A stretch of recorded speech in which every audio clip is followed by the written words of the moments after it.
Marriage. Yeah, so you're gonna get the secrets. Hey everyone. Hey guys. Hi. So my name is Opeyemi and here's Grace. Um His wife.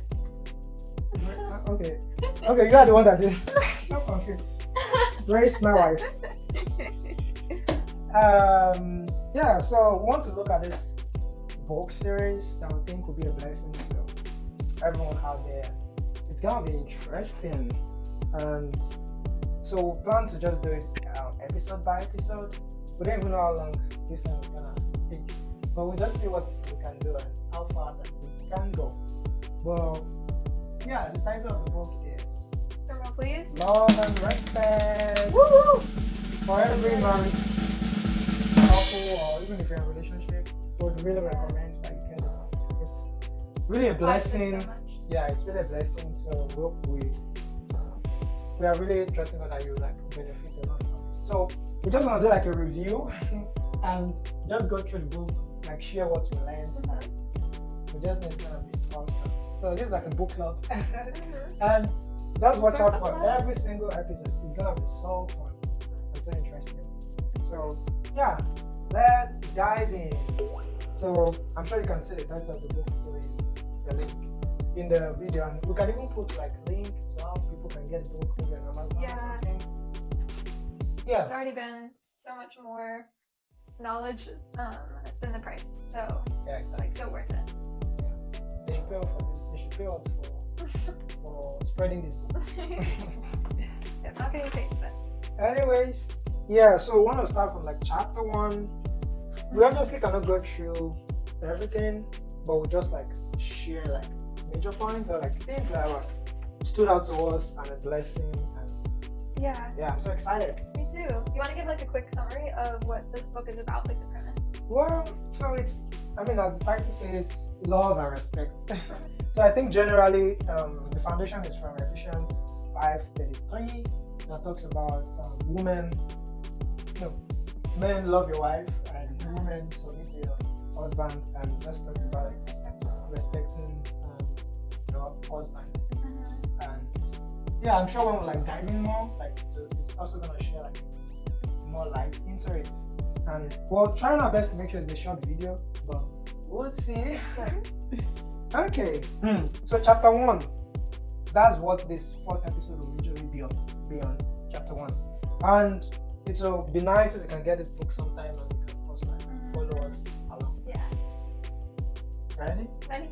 So ready. chapter 1, the title says The Simple Secret to a Better Marriage. The Simple Secret to a Better...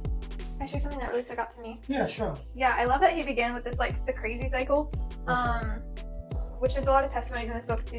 You can tell that this author, Dr. Emerson, as well as his wife Sarah, have really worked to bless couples, and so many testimonies about people like getting off the crazy cycle, because everyone's been through this crazy cycle where either if you're in a relationship or like just from witnessing family in a relationship, and it's where like a husband and wife get into an argument and basically we're reacting to each other. And so Opeyemi and I have definitely been there multiple times too, where if I'm doing something to make him feel disrespected, I probably don't even mean that, but then he's gonna make him react in certain ways that don't feel loving to me, maybe him be colder or something, but it's all a reaction to how I first reacted. And then because he's acting unloving, then that makes me just want to disrespect him more, because I feel like as a woman, my deepest need, love, isn't met, or that need for affection from my husband. And if that's not met, then I'm going to react with more disrespect. And so it's just a crazy cycle that we get on of when we're not meeting those deepest needs or desires. It's really hard to stop that cycle, but it takes just a couple realizing, hey, we're on this, and then even just one partner, I think, even to say like, no, I'm going to choose, even though my gut reaction is to not act out of respect, or gut reaction for a husband is not to act out of love when he's feeling disrespected, but to do it anyway. Yeah, I'm also gonna just pick up from where like you ended of like the crazy cycle, and we'll show the picture too on the screen, and it just talks about how when he reacts without love, she also eventually is gonna react without respect. Then it will cause him again to like react without love, and that cycle just keep going. Yeah. And it takes one person just to like, or even both, to just break that cycle. Yeah. And I think it went deeper into explaining that, but we'll still get to that. Yeah. I think it's important to realize we're not fighting each other, which is such a biblical principle, which I love that this book is so built on the Bible, with Dr. Emerson as a pastor too. But that it just focuses a lot on kind of this principle that we're not fighting against each other, but against, our fight is not against flesh and blood, like the Bible says, like, but against principalities and spiritual forces of evil in the heavenly realms. Like, they are the ones wanting us to fight. We believe as believers, and so to realize like, oh, it's not even the conflict, which was I feel like a big thing we learned in premarital counseling too. I remember your pastor shared this like really countercultural idea of like, let the other person win. Like, anytime you get the chance, just like let them win. Which is so like, selfishly, I don't want the other person to win, because it will feel like, well, I'm losing. But if we realize like, oh no, we're one flesh, like a win for you is a win for me. Yeah, awesome. So that's about like the crazy cycle. Obviously, if you want to like get more details, you just need to get the book and like really dive into it. But yeah, it's still in the chapter 1. So this is like page 10 now. I think another thing that really stood out to me is like the section that says you can be right but wrong at the top of the voice. That's so powerful. So that just reminded me of like the information you pass. Like the words itself are just like maybe 5% or 10%. And the real information that the person is getting is from like the tone of your voice. Yeah. Or like even like the facial expression. Like the real communication itself are non-verbal.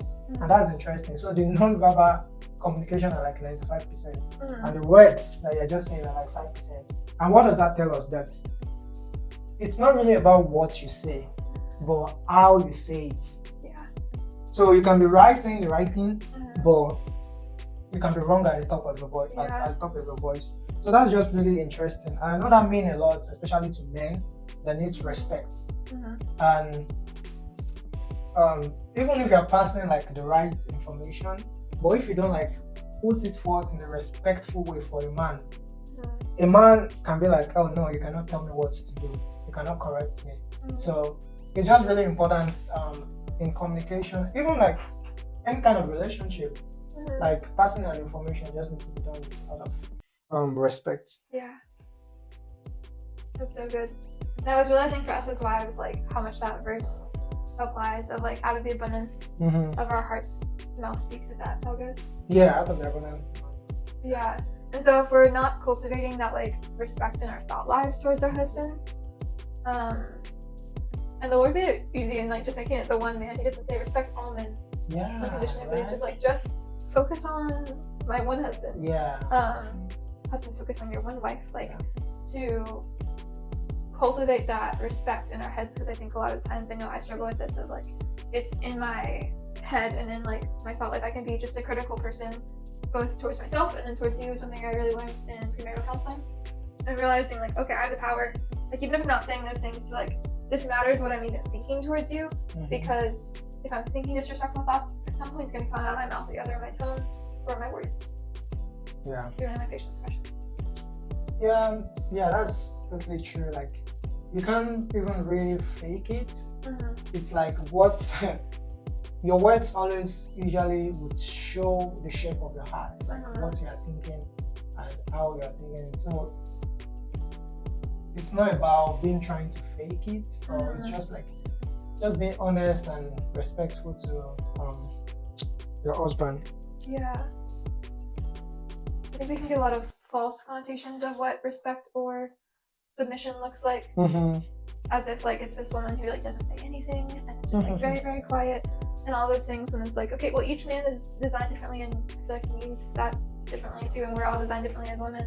And so to be able to be who God fully made you to be, but to do and say those things in a respectful way.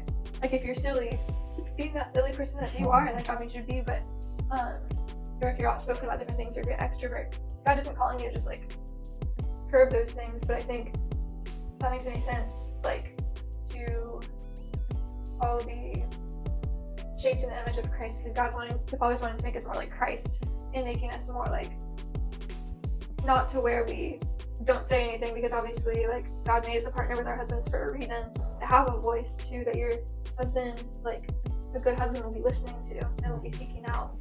But at the same time, like what First Peter says to women about like having a gentle and quiet spirit, like a serene lake. You're just like not moved by the anxieties of this world. Yeah, that's awesome. And so another section it talks about, it says, and then I forgot our birthday. I think this one is kind of I think a lot of people will be able to like relate to this one. Yeah, it's a good story. Yeah, so like said it's very transparent. Yeah, it talked about a story about him and Sarah, his wife. How like, you want to narrate the story? Yeah, I'd love to. So essentially, Dr. Emerson is someone who forgets birthdays and can't remember. I feel like I'm very much this way. Sarah, his wife, is someone who would never forget a birthday and is always very like good at remembering them and mean a lot to her. And so she, knowing men can be forgetful, and with that mindset was like kind of wanting to test, see if her husband would. And Dr. Emerson gives her a lot of grace here too, of like knowing that it was kind of done with the right heart. She was just curious of like, will he forget it? But she wasn't going to say anything. So then she never said anything, and Dr. Emerson, the husband, actually goes on like has a lunch meeting with like another guy, and it's only later in the evening that the wife, Sarah, then tells her husband, like, well, did you and your friend that you had lunch with like celebrate my birthday? And then like, then all this like shame and guilt comes on the husband. So what do you think about that? Yeah, I mean, first of all, she shouldn't have like, because that could be like disrespectful to him. From a man's perspective. But I mean, definitely, I'm not justifying the man. Like, he also should have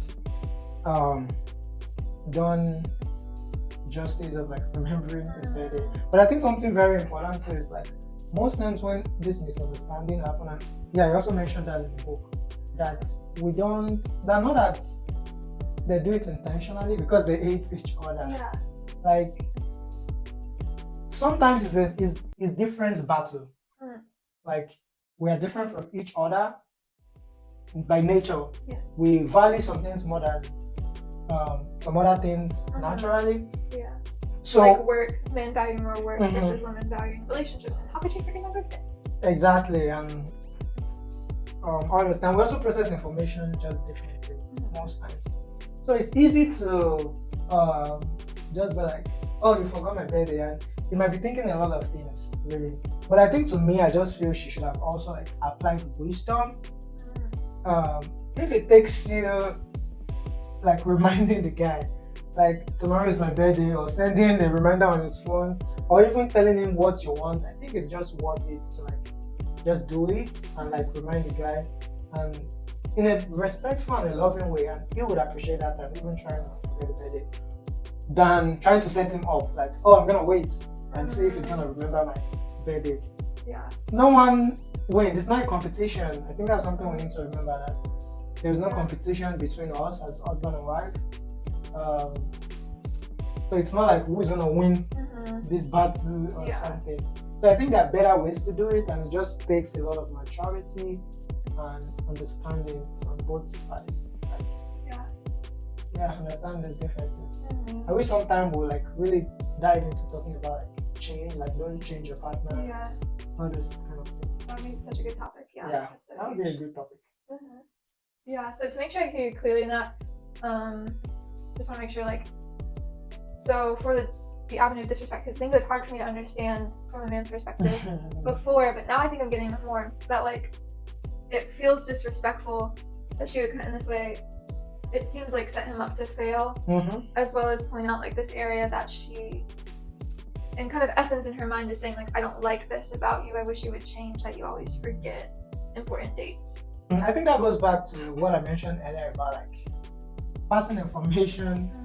That a lot of times it's not about the information, but it's like how you pass the information. Are you passing the information in a judging way? Are you passing the information in an understanding and respectful way? Yeah. That I really understand, you might be busy or you have a lot in your head. Well, I appreciate if you like remember my birthday or whatever. So it also depends on how it's been done. Yeah. For that information to be effective, especially for a man. So yeah, she would have just done better. But I mean, the guy too, because he's been caught red-handed. If he's a mature person, he will like understand and try to say I'm sorry and resolve it. But now, if it's someone that is not like mature, the default would just be to go back to that cycle of like just exploding. I'm working all day. You still expect me to like remember your birthday. I've been doing this. I've been taking care of you. What have I not done? And it will lead back to that cycle. Then she will start feeling unloved. Yeah. And then she'll fire off with disrespect. Like, exactly. You're so thoughtless. Exactly. And that cycle just keeps going. Yeah. So sometimes, usually we have a positive and a negative reaction to things. A lot of time we get to choose what tool we want to use, if it's the positive one or the negative one. So, when it's done in the wrong way, it just leads to this cycle of love, disrespect, and loving attitude. Yeah. Yeah, it was helpful for me to realize as a woman too, because I think I've realized I'd fallen into this trap. I think a lot of women can see that excuse, and I know I've been so guilty of this, saying that thing of like, well, I don't want to have to tell him what I want, or communicate those things. When not just, I don't think we should disrespect our men and say that like what you hear going around social media, like that men are trash or men are scum, or that women are trash or women are scum. Like that's just ridiculous, because one, none of us, like we're not all the same, and two, like God has really raised up like truly godly men and truly godly women, and so to throw everyone in that bag is just ridiculous. And there is hope for any woman like who like I have an awesome husband, and I didn't know, and I'm praying for any woman out there. Like there is such hope in like the Lord doing that. I think realizing like that we get a choice, woman, of like if we're going to ruin the whole birthday, the whole night, because really we get to choose if we're going to make that big deal about it. One thing that was really hard for me to understand, I'm still like growing in it, but of like that I get to choose when I'm hurt, because I can like think and put all the blame on someone else, that like, oh, you hurt me, but in the end, like now I get a lot of choice, and I get to choose like whether I'm going to have joy today, and focus on like all that God has blessed me with, or if I'm going to like, obviously I can't control circumstances, but I get to remember that like my God can turn any circumstance for good. And so like even in something that feels really hard, of like forgetting a birthday, to still realize like, well, I don't have to let this like affect my birthday. Really can see that like, okay, we can still celebrate now, or we can still celebrate tomorrow, where like you have that grace and generous perspective with your spouse. Yeah. And I mean, I was just thinking about like communication too, because I feel like respect can mean different things to different people. For sure. The same way like love can mean different things. Exactly. I remember it was good to like take this love language test. So it's helpful to like know what you value and know what you don't value. Yeah. So I think that's another very important thing. Like respect can mean anything to anyone, but how is your own personal spouse, your husband or your wife, define or see respect or see love? Yeah. So that's a good discussion too, to like have and like know how I can love you, because sometimes you like speak a different love language, and you're like, I'm trying my best, but the partner can't just see it because they're speaking a different language. So this is a very helpful conversation, like know what your husband and wife love language is. Yeah. And I know there is like a free test online that people can like take advantage of to like just do this exercise. Yeah. So that's where communication also comes in. Yeah, that's so good. I think even like to take the love language test even farther, to ask like certain questions to your spouse, like us asking each other like, okay, what makes you feel most respected? When do you feel most respected? When do you feel most disrespected? Like what are some examples we can like honestly talk about? Or what are some examples of like when I felt unloved? And what are some exampals of when I felt like the most loved? So that you're giving your spouse those like examples, because I think even the word respect for me, I was like, I was raised in a house with mostly girls, and like the idea of respect, it just felt so foreign, of like, am I respecting you? Just like, do I just like bow or something? Like, what does respect look like? But seeing that like for my husband, it can look like you worship everybody. Thou art worthy. No, yeah, but even just seeing like, it was so freeing and helpful to see like, okay, for you, like it can be like when I prioritize you when you don't feel like not prioritized, if I'm, you know, spending all my time with friends or someone else. Yeah. Yeah, that's very good. Like communication is just, I feel like that's a different topic on its own. Yeah. Communication is really, really helpful because it just helps to also like see what the person is saying. Yeah. The interesting thing is that a lot of times what your spouse is needing will not make sense to you. Yeah. Like, It's so true. for example, generally, I mean, it's been discovered like women want like conversation and they just love conversation. And to men, most times it's like, why should we have to talk? Can't we just be around each other and everyone is happy and I just be in my space? So a lot of times it won't like make sense to you, but you just still have to give it out because that thing is a big need to your spouse. So I think that's another very good point. Like, you don't have to understand. Yeah. But just know that's why it's really good to read books, listen to messages and podcasts, and just get wisdom, get knowledge, understand differences in gender, what each gender prioritizes, and it just helps a lot. And even communication. So a lot of times it won't make sense to you, but you still have to do it. Yeah. So that the person will feel loved, and if you want to happy marriage. Yeah. So good. Yep. So yeah, I still have anything to say. Yeah, please go ahead. Okay. Yeah, thanks. I think what I was thinking was like how and I still struggle with this so much, but want to make it a priority to really see like your needs as like the important ones to pursue. Because if I'm not, then I'm going to get really lost in always, because the default is to pursue your own needs and desires and wants. To like if I'm on a conversation to like be really frustrated that conversation isn't happening. Yeah, you also have to be selfless. Yeah. And if I'm focused on like what he could need of like recreational companionship and doing like fun things together. And it's so interesting how like in meeting that need, usually conversation like will flow out of it. Like we kind of have talked about how like it is this beautiful like a good cycle compared to the crazy cycle when I'm meeting a need for you and like a need for me is met, and like these needs are how they're tied. Even like if we go to sex, like how sex and what like the physical aspects of sex and like also the emotional aspects of sex, like they're tied together. Men and women both need it, and God had created it as this beautiful bond, like where both of our needs are being met. Yeah, that's awesome. So, just to wrap it up, it seems like we might need to have a part 2 of this chapter 1. Yeah, that one's so good. Yeah, it's really interesting. You all should know this the next episode. That'll be good. Yeah, so that was just interesting. We just hope one way or the other you've been able to like learn something or just pick one or two things from it.